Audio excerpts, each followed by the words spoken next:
মানছি গ্রীষ্মকাল বটে, গরম পড়বে, তা বলে একদম পুরো ভেজে দিতে হবে?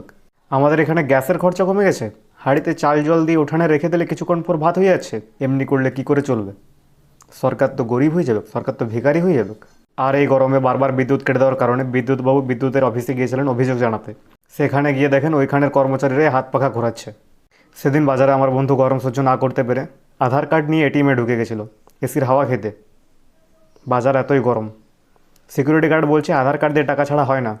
ও বলছে আমার ছাড়ে, বলছে আমার আধার কার্ডেই ছাড়ে, আমি ফিঙ্গারপ্রিন্ট দিয়ে টাকা ছাড়াবো এটিএম থেকে। আর এই গরমে পুকুর থেকে একদম পুরো বাষ্প উঠছে।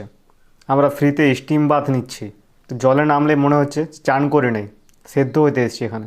আর কিছু কিছু অ্যাক্টর অ্যাড দিচ্ছেন যে এই কোল্ড ড্রিঙ্কটা খান, দেহ ঠান্ডা থাকবে। এই গরমে যা অবস্থা, কোল্ড ড্রিঙ্কের সাথে বরফ মেশাই খেতে হয় যাতে কোল্ড ড্রিঙ্কটা ঠান্ডা থাকে। হাতে পা